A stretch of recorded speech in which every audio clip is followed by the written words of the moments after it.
Hello दोस्तों, स्वागत है आप सभी का स्टडी विथ थमन सिंह में। आज हम पढ़ने वाले हैं हड़प्पा सभ्यता के बारे में, यानी कि पिछले क्लास में हमने देखा था उनके सामाजिक जीवन के बारे में देखा था। आज हम देखेंगे एक एक स्थल के बारे में, यानी कि जो पहला हमारा टॉपिक है जो होगा वह है हड़प्पा स्थल के बारे में। यानी कि जो पहला टॉपिक है एक एक स्थल के बारे में पढ़ेंगे हम लोग। तो जो पहला है वह है हड़प्पा स्थल। हड़प्पा स्थल, अगर हड़प्पा स्थल की बात करें, यानी कि हड़प्पा स्थल की बात करें तो यह पड़ता है पाकिस्तान के मांटमोगरी जिला में। पाकिस्तान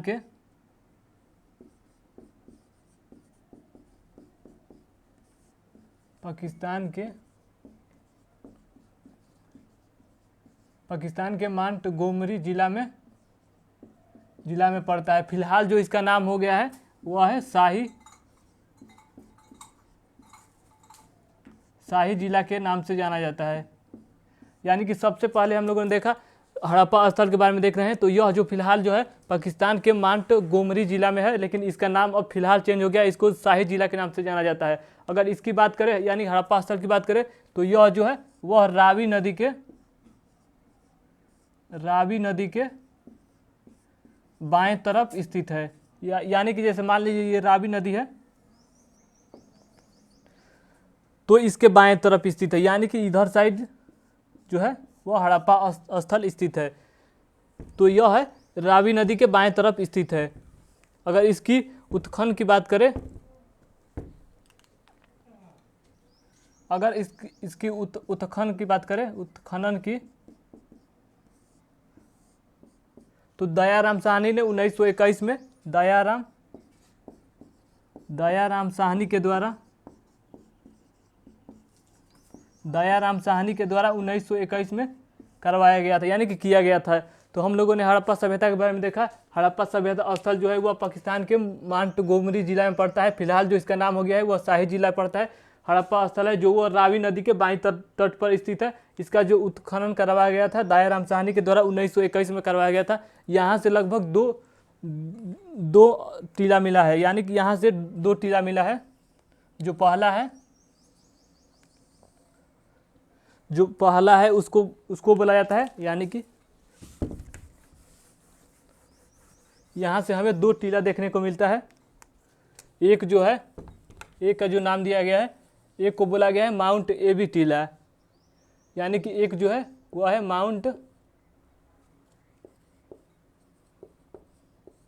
माउंट एबी टीला।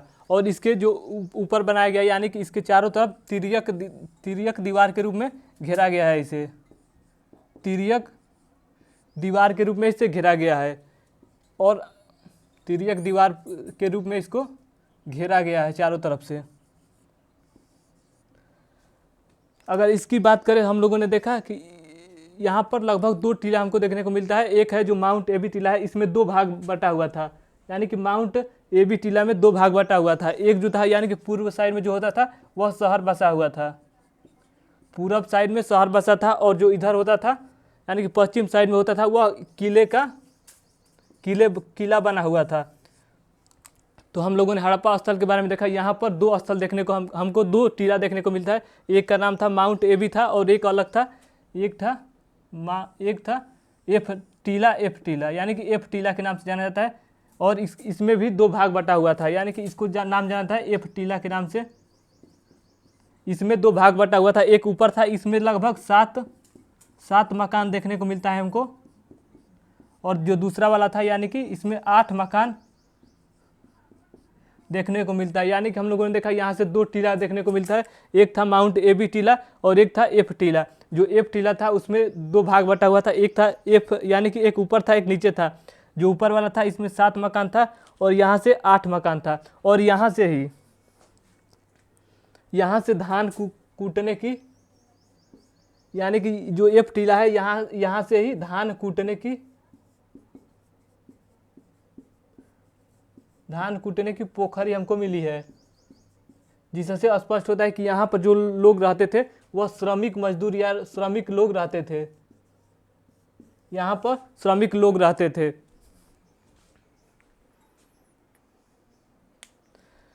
यानी कि हम लोगों ने हड़प्पा स्थल के बारे में देखा जो पाकिस्तान के मोंटगोमरी जिला में पड़ता है। फिलहाल जो इसका नाम है वह शाही जिला के नाम से जाना जाता है।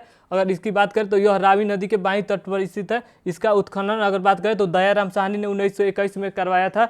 अगर इसकी बात करें तो यहाँ पर 2 टीला देखने को मिलता है। एक माउंट एबी टीला जिसको चारों तरफ से तिर्यक दीवार के रूप में घेरा गया था, और माउंट एबी टीला की बात करें तो एक तरफ पूर्वी हिस्सा था, एक तरफ पश्चिमी साइड था। तो पूर्वी साइड जो था वहाँ पर शहर बसा हुआ था, और जो पश्चिमी साइड था यहाँ पर किले बने हुए थे। अगर दूसरे टीला की बात करें तो एफ टीला के नाम से जाना जाता है। यहाँ पर एक ऊपर साइड यानी कि उत्तर की तरफ बटा हुआ था, एक दक्षिण की साइड में बटा हुआ था।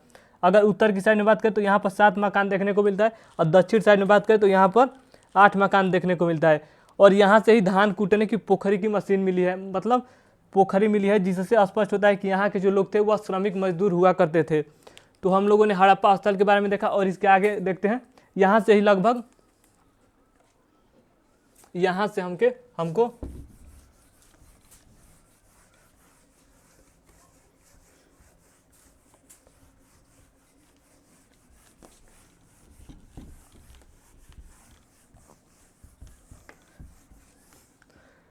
यानी कि हम लोगों ने इतना देख लिया। अगर बात करें इसके और क्या क्या मिला है तो यहाँ से लगभग अन्नागार,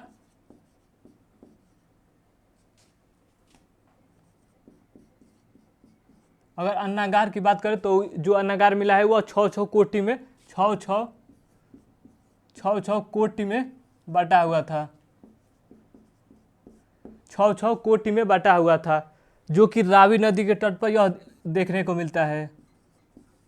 यानी कि हम लोगों ने देखा जो अन्नागार था वह 6 कोटि में बटा हुआ था, और जो था वह रावी नदी के तट पर देखने को मिलता है। अगर इसकी मुहर की बात करें हड़प्पा में तो यहाँ पर एक मुहर मिला है जिस पर खरगोश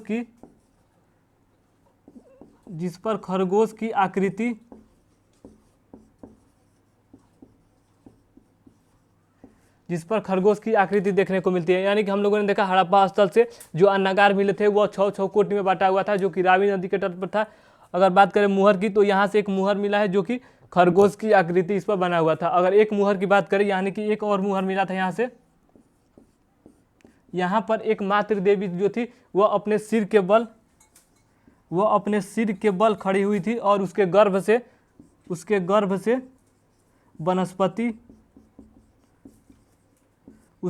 से वनस्पति निकली हुई थी। यानी कि सिक्के का एक जो आगे का हिस्सा था वह एक महिला जी थी, वह सिर के बल अपने खड़ी हुई थी, और उसके गर्भ से वनस्पति निकल रहा था। और पीछे की साइड में बात करें तो यहाँ पर एक जो महिला थी पीछे साइड में, यानी कि ये वाला जो था वह आगे था, यानी कि सिक्के का आगे वाला भाग था। अगर पीछे की बात करें तो एक महिला पद्मासन में बैठी हुई थी, और एक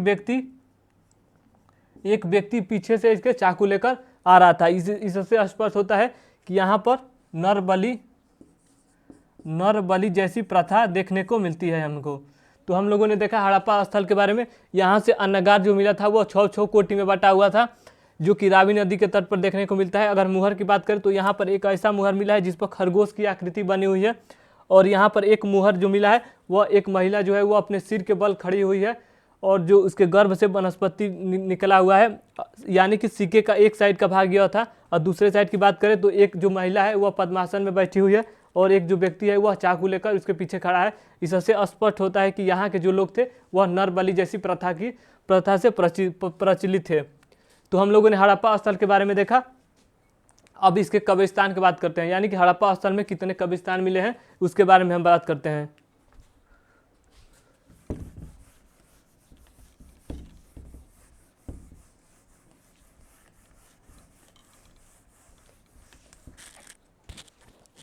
अगर हड़प्पा स्थल की कब्रिस्तान की बात करें, यानी कि यहाँ से कितने कब्रिस्तान मिले हैं,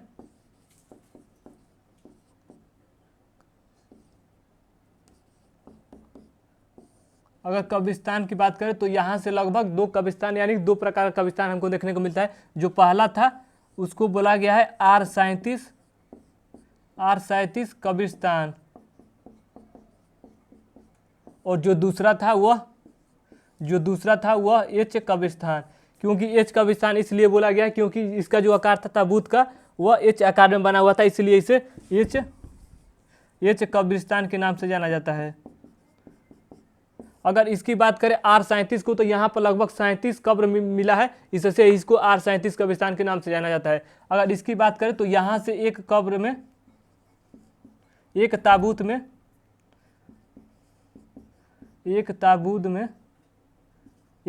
में हमको एक शव देखने को मिलता है, यानी कि यहाँ से जो R37 इसलिए इसका नाम पड़ा क्योंकि यहाँ से हड़प्पा स्थल से 37 कब्र एक साथ देखने को मिला है। और जो यहाँ पर ताबूत बना हुआ था वह देवदार के लकड़ी का बना हुआ था।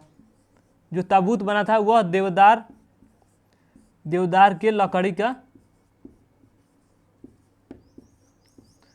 के लकड़ी का बना हुआ था। यानी कि हम लोगों ने देखा कब्रिस्तान की अगर बात करें तो यहाँ से दो प्रकार का मिलता है, एक R37 कब्रिस्तान के नाम से जाना जाता है और एक H कब्रिस्तान। अगर R37 की बात करें तो यहाँ से जो ताबूत के लकड़ी बना था वह देवदार के लकड़ी बना था, और एक था H कब्रिस्तान। अगर हम बात करें यानी कि हड़प्पा स्थल में ही बात करें, जैसे अगर माधव स्वरूप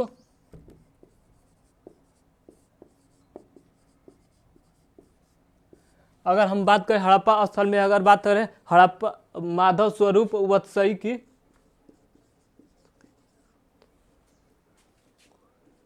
यानी कि हम लोगों ने देखा माधव स्वरूप वत्सकों की अगर बात करें तो इनको, यानी कि इनको हड़प्पा स्थल से क्या मिला है, हड़प्पा स्थल से इनको एक लाल पत्थर की मूर्ति मिली है। यानी कि जो माधव स्वरूप वत्सको है उनको एक लाल रंग की यहाँ से मूर्ति मिली है, जिसे बिशप देव के नाम से, जिसे लोगों ने, यानी कि माधव स्वरूप ने बोला कि यह बिशप देव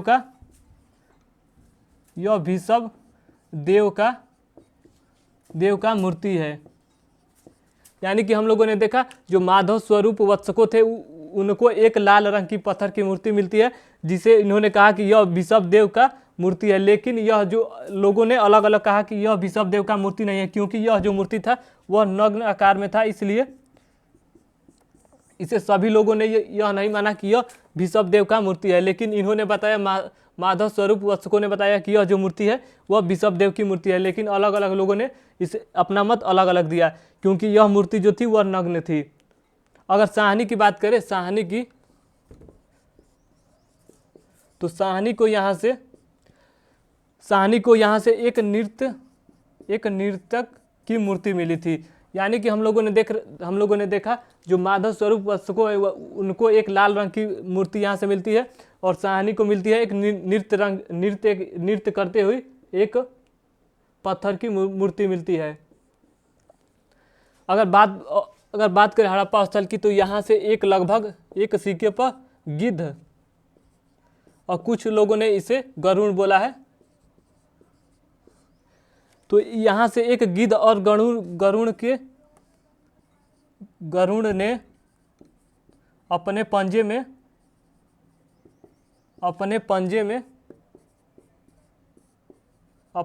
में एक सर्प को पकड़ा हुआ है। यानी कि हम लोगों ने देखा यहाँ से हड़प्पा स्थल में क्या क्या मिला है। अगर इसकी बात करें तो माधव स्वरूप वत्सको को एक लाल रंग की पत्थर की मूर्ति मिली है, जिसको इन्होंने कहा यह बिशप देव की मूर्ति है। और अगर साहनी की बात करें तो यहाँ पर इनको एक पत्थर की मूर्ति मिलती है जो कि नृत्य करते हुए दिखाया गया है। अगर बात करें तो यहाँ से लगभग एक गिद्ध यानी एक गरुड़ है, वह एक सांप को अपने पंजे से दबाए हुआ है। तो हम लोगों ने देखा हड़प्पा स्थल में क्या क्या मिला है। और लगभग यहाँ से ईंटें,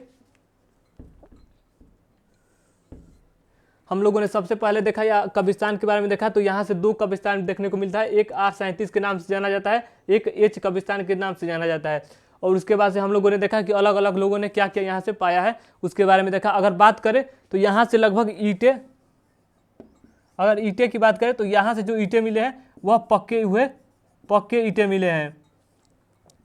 यानी कि यहाँ से जो ईंटें मिले हैं वह पक्के ईंटें मिले हैं। और यहाँ से एक तांबे की, यानी कि हड़प्पा स्थल से एक तांबे की रथ मिला है, यानी कि एक तांबे का रथ मिला है, जिसके ऊपर जो छतरी लगा होता है वह भी, जो छतरी है वह भी तांबे का बना हुआ है।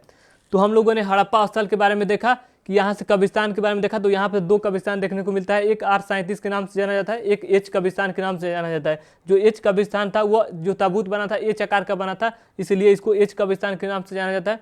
अगर इसकी बात करें माधव स्वरूप वत्सकों की, तो वह इनको एक लाल पत्थर की मूर्ति मिली है, जिसको इन्होंने कहा कि यह ऋषभदेव की मूर्ति है। लेकिन अलग अलग लोगों ने कहा कि यह ऋषभदेव की मूर्ति नहीं है, क्योंकि यह जो मूर्ति थी वह नग्न थी। अगर साहनी की बात करें तो यहाँ से इनको एक मूर्ति मिलती है जो कि एक नृत्य करते हुए महिला थी। अगर इसके आगे बात करें तो एक गिद्ध यानी गरुड़ जो थे वह अपने पंजों में एक सर्प को दबाया हुआ है। उसके बाद से हम लोगों ने देखा यहाँ पर जो ईंटें थे वह पक्के ईंटें बने हुए थे। हड़प्पा स्थल में जो ईंटें मिले हैं वह पक्के मिले हैं। अगर तांबे की बात यहाँ से अगर देखें तो यहाँ से एक तांबे का रथ मिला है, जो कि उसके ऊपर की अगर बात करें तो यहाँ पर जो छतरी लगा है वह भी तांबे का बना हुआ था। तो हम लोगों ने हड़प्पा स्थल के बारे में देखा। अब इसके आगे देखते हैं मोहनजोदड़ो के स्थल के बारे में।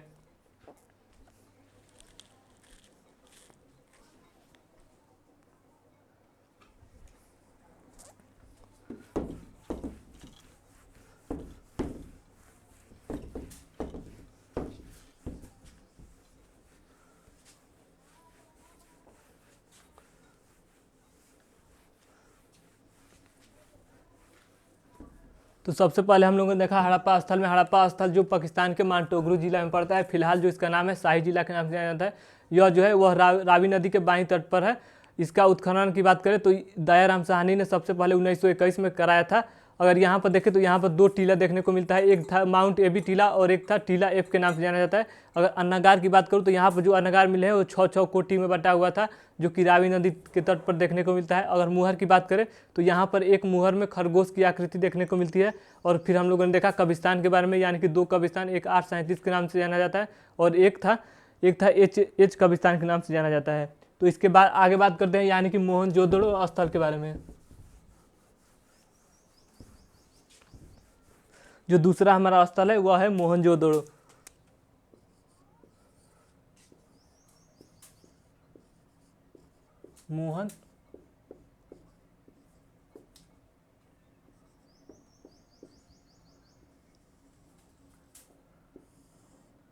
दूसरा है मोहनजोदड़ो। अगर इसकी बात करें मोहनजोदड़ो की तो यह भी पाकिस्तान के सिंध प्रांत के लारकाना जिला में, यानी कि पाकिस्तान के सिंध प्रांत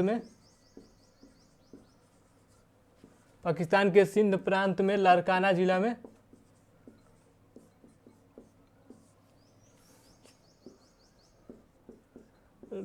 जिला में देखने को यानी कि पड़ता है। यानी कि अगर मोहनजोदड़ो की बात करें तो यह पाकिस्तान के लारकाना जिला में पड़ता है। अगर इसका उत्खनन की बात करें तो इसका जो उत्खनन करवाए थे, यानी कि अगर इसका उत्खनन की बात करें तो इसका जो उत्खनन कराए थे राखल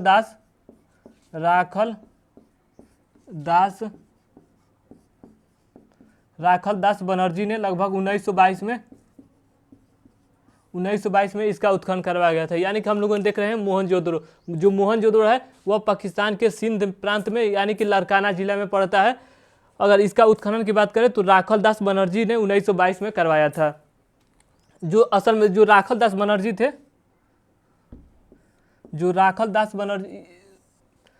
थे, जो अगर देखें मोहनजोदड़ो की अगर बात करें, यानी कि मोहनजोदड़ो जो है यह एक सिंधु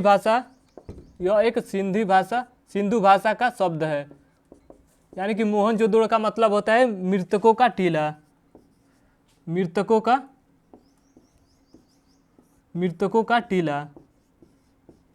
इसे मृतकों का टीला इसलिए बोला गया है क्योंकि यहाँ से जो मोहनजोदड़ो है यहाँ से किसी प्रकार का भी शव देखने को नहीं मिलता है। यानी कि हम लोग यहाँ पर जो मिलता है वह जो शव थे उसको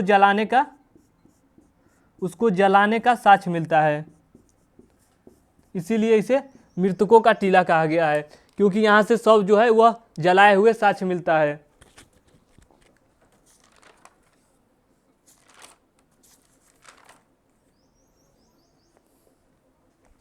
तो हम लोगों ने मोहनजोदड़ो के बारे में देखा, जो पाकिस्तान के लारकाना जिला में पड़ता है। अगर इसकी बात करें, इसके उत्खनन की बात करें तो राखल दास बनर्जी ने 1922 में करवाया था। असल में राखल दास बनर्जी ने जो मोहनजोदड़ो है इसकी खोज के लिए नहीं आया था। यह जो खोज के लिए आया था यह कनिष्क के जो राखल दास बनर्जी थे वह असल में खोज रहे थे, वह कनिष्क के स्तंभों को यह खोजने के लिए आया था। लेकिन जब यहाँ पर खुदाई होती है तो यह मोहनजोदड़ो जो स्थल है वह मिलता है। यानी कि जो राखालदास बनर्जी थे 1922 में वो आए थे कनिष्क के स्तंभों को खोजने के लिए, लेकिन यह मोहनजोदड़ो यहाँ से स्थल देखने को मिलता है। तो हम लोगों ने देखा जो मोहनजोदड़ो है वह सिंधु भाषा का शब्द है। मोहनजोदड़ो का मतलब होता है मृतकों का टीला। यानी कि यहाँ पर हमको शव जो है वह जलाया हुआ देखने को मिलता है, इसलिए इसे मृतकों का टीला कहा गया है। अगर इसकी बात करें तो यहाँ पर क्या क्या मिला है उसके बारे में अगर चर्चा करें,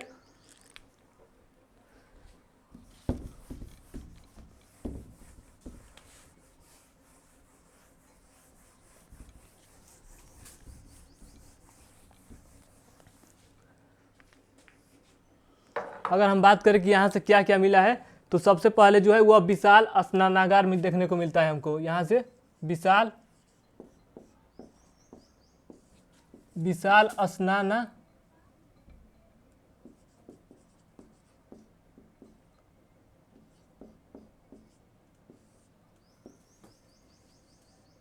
यहाँ से हमें विशाल स्नानागार देखने को मिलता है। अगर स्नानागार की बात करें तो यहाँ से जो यानी कि सबसे जो बड़ा था, अगर पूरे स्नानागार की बात करें तो यह जो था वह 180 गुणे 108 फीट में फैला हुआ था। लेकिन अगर मोहनजोदड़ो के अंतर्गत बात करें तो जो यह स्नानागार था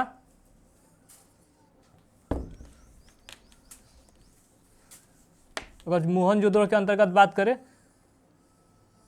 तो यह जो अंतर्गार था यानी कि तालाब की जो लंबाई थी, तालाब की लंबाई जो थी, तालाब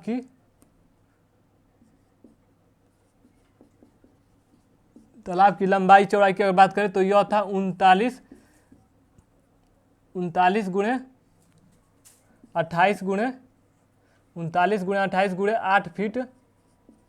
8 फीट में था। यानी कि अगर हम टोटल की बात करें वह था 180 गुणे 8 फीट में फैला हुआ था। लेकिन अगर इसकी बात करें, अगर बस यानी कि मोहनजोदड़ो से जो मिला है अगर उसकी बात करें तो यह था 39 गुणे यह था 39 गुणे 23, यानी कि लंबाई जो इसकी थी वह 39 फीट थी और चौड़ाई अगर बात करें तो वह था 23 फीट। अगर गहराई की यानी कि ऊंचाई की बात करें तो यह था 8 फीट। और जो यह था यानी कि विशाल स्नानागार देखने को मिलता है। अगर स्नानागार की बात करें तो यहाँ से 3 यानी कि उत्तर साइड में, यह है उत्तर और यह है दक्षिण। अगर उत्तर और दक्षिण की बात करें तो यहाँ से लगभग सीढ़ी बनी हुई थी। यहाँ से उत्तर और दक्षिण से हमको सीढ़ी देखने को मिलती है।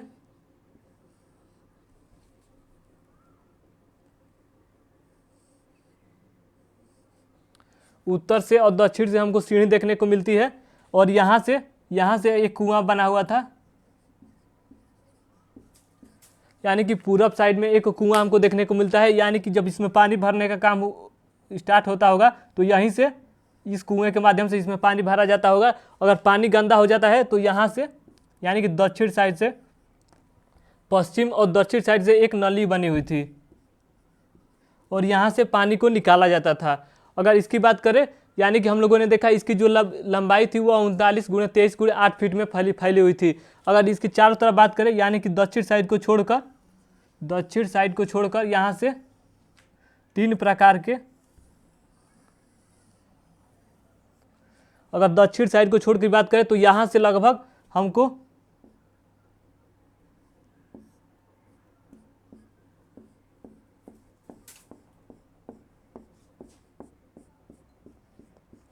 यानी कि सबसे पहले हम लोगों ने देखा जो मोहनजोदड़ो है वो यहाँ पर एक हमको विशाल स्नानागार देखने को मिलता है। और तालाब की लंबाई की बात करें तो वह था 39-23 गुणे 8 फुट में फैला हुआ था।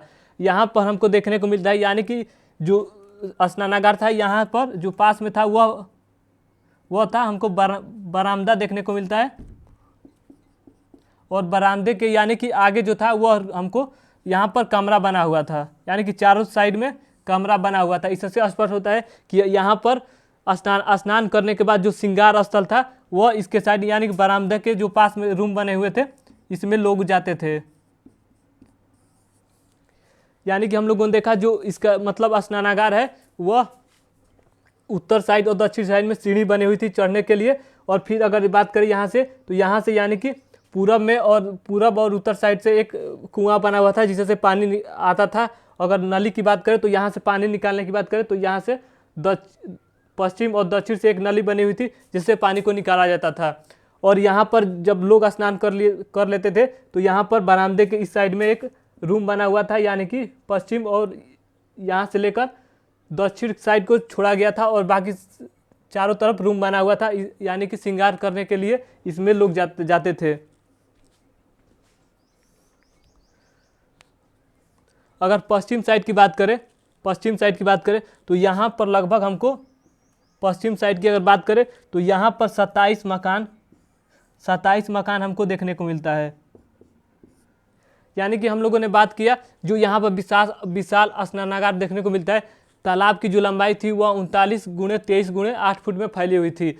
यहाँ पर उत्तर और दक्षिण साइड में सीढ़ी बनी हुई थी और जो बरामदा था वह बरामदे के यानी कि चारों तरफ रूम बने हुए थे। यानी कि अगर पश्चिम साइड की बात करें, पश्चिम साइड में जो सबसे ज़्यादा अगर कमरा की बात करें जो श्रृंगार स्थल हुआ करता था वह पश्चिम साइड में था। यहाँ पर 27 कमरा देखने को मिलता है जो कि सबसे ज़्यादा, यानी कि मोहनजोदड़ो में सबसे ज़्यादा यहाँ पर बड़ी बड़ी इमारतें की अगर बात करें तो यहीं पर थी, यानी कि पश्चिम साइड में ही बनी हुई थी। पश्चिम साइड में ही हमको देखने को मिलती है। यानी कि हम लोगों ने देखा स्नानागार के बारे में देखा। अगर इसके आगे बात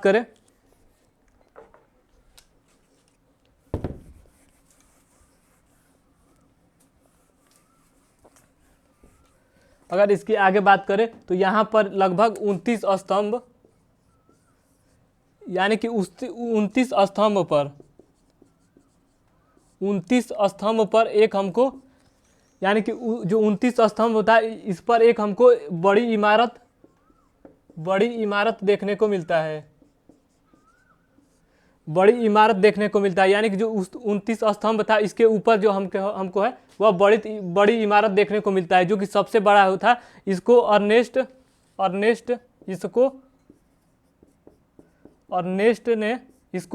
ने कहा है कि यह सभा भवन होगा। यानी कि जो 29 स्तंभ के ऊपर एक बड़ी इमारत देखने को मिलता है, इसको अर्नेस्ट ने कहा है कि यह जो होगा वह सभा भवन होगा। लेकिन अलग अलग लोगों ने कहा कि यह सभा भवन नहीं है, यह उस समय जो लोग शिक्षा लेते थे यानी कि जो स्कूल था वह स्कूल था। लेकिन अर्नेस्ट ने कहा है कि यह सभा भवन होगा। तो हम लोगों ने इसके बारे में देखा, फिर स्नानागार के बारे में देखा, फिर इसके आगे देखते हैं इनके नगर नियोजन के बारे में।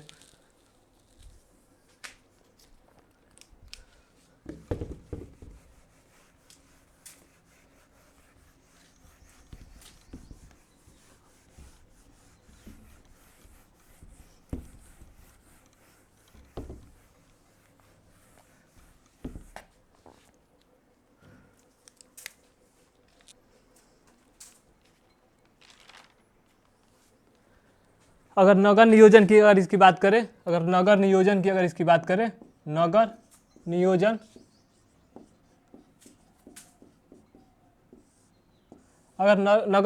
बात करें तो यह जो इनका यानी कि जो रोड था वह एक दूसरे को समकोण पर काटता था। इनका जो रोड था वह एक दूसरे को समकोण पर काटता था। इनका जो अगर नगर नियोजन की बात करें तो इनका जो रोड था वह समकोण को काटता था और जो इसकी चौड़ाई थी यानी कि जो मेन वाले रोड की चौड़ाई थी वह थी 10 मीटर। इसकी चौड़ाई थी 10 मीटर। यानी कि हम लोगों ने देखा इस जो रोड था वह एक दूसरे को समकोण पर काटता था। अगर इसकी दरवाजे की बात करें तो यहाँ के जो दरवाजे थे वह गली में खुलते थे। यानी कि अगर दरवाजे की बात करें, दरवाजे या खिड़की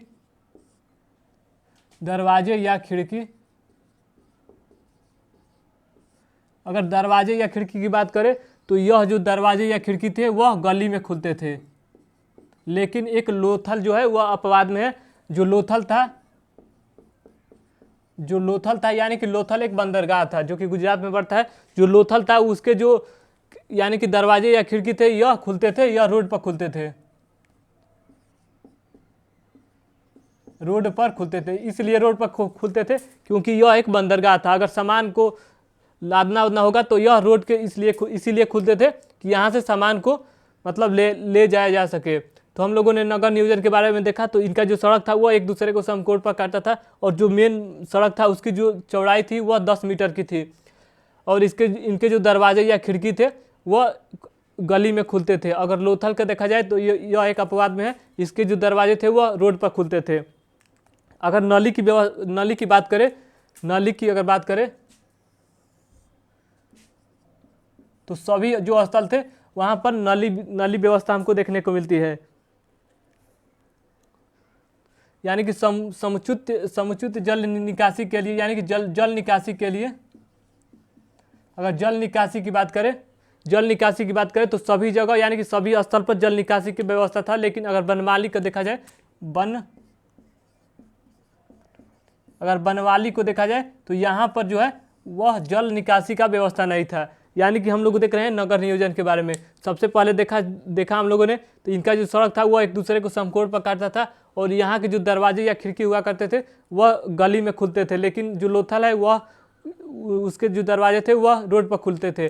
अगर जल निकासी की बात करें तो सभी जगह से हमको जल निकासी की व्यवस्था देखने को मिलती है, लेकिन जो बनमाली है यहाँ पर जो जल निकासी की व्यवस्था थी वह नहीं थी।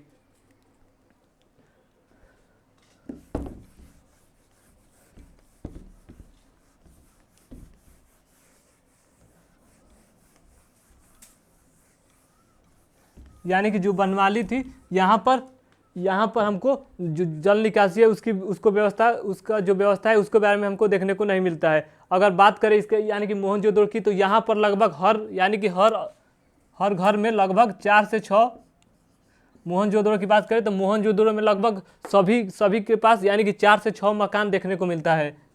4 से 6 मकान देखने को मिलता है, और सभी घर में यानी कि मोहनजोदड़ो के जो स्थल है उस वहाँ पर सभी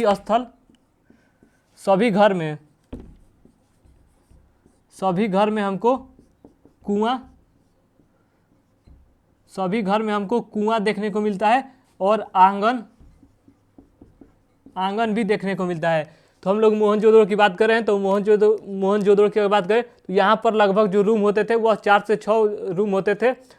अगर इसकी बात करें तो यहाँ पे जो घर था उसको वहाँ पर आंगन भी देखने को मिलता है, और जो कुआं था यहाँ पर कुआं भी देखने को मिलता है। और जो कुआं था इसी से लोग पानी निकाल कर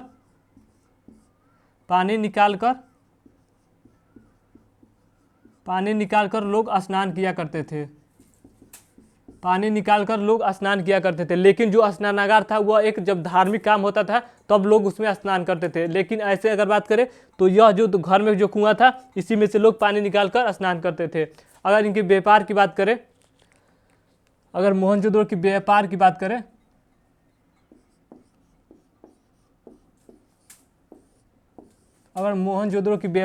करें तो यानी कि मेसोपोटामिया और जो मिस्र है, जो मेसोपोटामिया का सिक्का हमको यहाँ से देखने को मिलता है।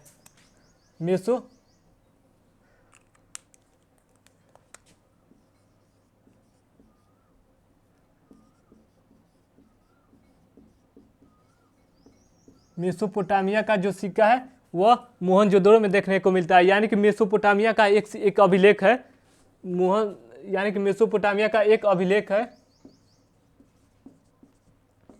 इससे स्पष्ट होता है कि यहाँ का जो शासक था, यानी कि जब सारगोन यहाँ का शासक था, मेसोपोटामिया का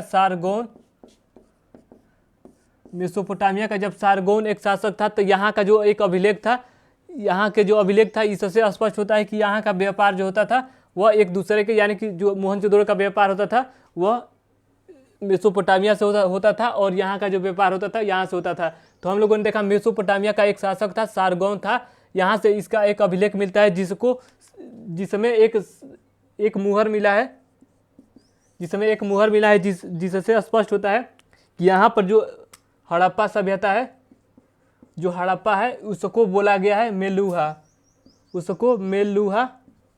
उसको मेलुहा बोला गया है। यानी कि हम लोगों ने देखा जो मेसोपोटामिया का एक शासक था सारगोनो, वहाँ उसके एक अभिलेख में जो हड़प्पा सभ्यता है उसको मेलुहा बोला गया है। अगर इसकी बात करें इसके आगे तो एक यानी कि इसके अभिलेख में एक दिलमुन जो शब्द है इसको बोला गया है फारस की खाड़ी। फारस की खाड़ी। तो हम लोगों ने देखा यानी कि व्यापार का अगर बारे में देखें तो मेसोपोटामिया से इनका व्यापार होता था। मेसोपोटामिया का एक शासक था सारगोनो यहाँ का एक शासक था। उसके एक अभिलेख में जो हड़प्पा सभ्यता है यानी कि सिंधु सभ्यता है उसको मेलुहा बोला गया है। अगर दिलमुन की बात करें यानी कि वहाँ का एक शब्द होता था दिलमुन, इसको बोला गया है फारस की खाड़ी। यानी कि जो दिलमुन शब्द था वह फारस की खाड़ी के रूप में यह प्रयोग करते थे। और अगर सिक्के की अगर मतलब व्यापार की बात करें तो यहाँ से मेसोपोटामिया का एक जगह था, एक था उरी, एक था उर था और एक था खीस। वहाँ पर दो जगह था, एक था उर एक था खीस। यहाँ से हड़प्पा सभ्यता के सिक्के हमको देखने को मिलता है। इससे स्पष्ट होता है कि जो हड़प्पा सभ्यता थी यानी कि मोहनजोदड़ो जो सभ्यता थी वह मेसोपोटामिया से व्यापार करती थी। तो सबसे पहले हम लोगों ने व्यापार के बारे में देखा। जो मेसोपोटामिया था वहाँ का एक शासक था सारगोनो। यहाँ का एक शासक था सारगोनो। यहाँ से एक अभिलेख मिलता है। इसके एक अभिलेख में जो सिंधु सभ्यता है इसको मेलुहा कहा गया है और इसके ही अभिलेख में जो फारस की खाड़ी है इसको दिलमुन कहा गया है। और जो मेसोपोटामिया में दो जगह हमको देखने को मिलता है, एक था उरी एक था खीस। यहाँ से हड़प्पा स्थल जो है यहाँ पर जितने लोग हड़प्पा वाले जितने सिक्के का प्रयोग करते हैं वह मेसोपोटामिया में जो स्थल है उरी और खीस यहाँ से देखने को मिलता है। इससे स्पष्ट होता है कि जो इनका व्यापार था वह मेसोपोटामिया से लगातार होता रहता था। अगर बात करें मोहनजोदड़ो की और क्या क्या मिला है तो यहाँ से एक सिक्के पर शंख के बैल मिले हैं। एक शंख पर मुहर पर एक शंख के बैल मिले हैं। अगर यहाँ से बात करें तो सबसे पहले जो ये श्रावस्ती इसका हम प्रयोग करते हैं तो यह सबसे पहले मोहनजोदड़ो से हमको देखने को मिलता है। यानी कि अगर श्रावस्ती की बात करें तो यह सबसे पहले मोहनजोदड़ो से ही मिला है। अगर एक मुहर की बात करें यानी कि एक और मुहर मिला है यहाँ से,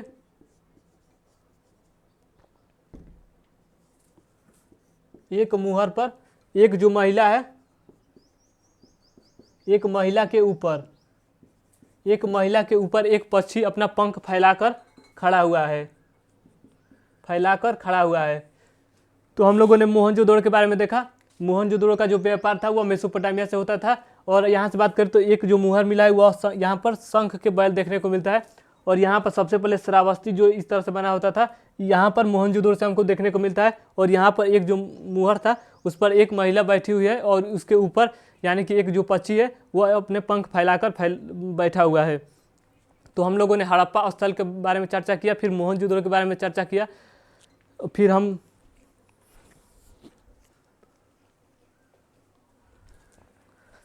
यानी कि सबसे पहले हम लोगों ने हड़प्पा स्थल के बारे में चर्चा किया, फिर मोहनजोदड़ो स्थल के बारे में चर्चा किया, फिर हम लोग कल देखेंगे यानी कि चरहुदड़ो के बारे में देखेंगे, फिर इसके आगे लोथल के बारे में देखेंगे, फिर धौलावीर के बारे में देखेंगे, फिर कालीबंगा के बारे में देखेंगे।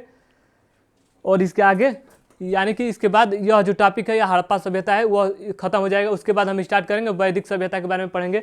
तो सबसे आज हम लोगों ने देखा हड़प्पा और मोहनजोदड़ो के बारे में। तो मोहनजोदड़ो के बारे में अगर फिर से एक बार देखें तो मोहनजोदड़ो जो है वह पाकिस्तान के लारकाना जिला में पड़ता है जो कि सिंधु नदी के दाएं तट पर स्थित है। यानी कि जो ये हड़प्पा स्थल था वह रावी नदी के बाएं तट पर था, लेकिन अगर मोहनजोदड़ो की बात करें तो वह सिंध नदी के दाएं तट पर स्थित था। इसका जो उत्खनन करवाए थे 1922 में राखलदास बनर्जी ने कराए थे। लेकिन जो राखलदास बनर्जी थे वह असल में आए थे वह जो कनिष्क के स्तंभों को खोजने के लिए आए थे, लेकिन उनको यहाँ पर जब खुदाई हुई तो मोहनजोदड़ो स्थल मिला।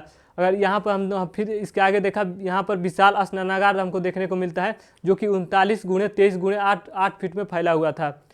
फिर हम लोगों ने देखा जो 29वां स्तंभ था इसके ऊपर जो इमारत बनी है उसको अर्नेस्ट मैके ने बोला था कि यह एक सभा भवन रहा होगा, लेकिन अलग अलग लोगों ने कहा कि यह स्कूल भी रहा होगा।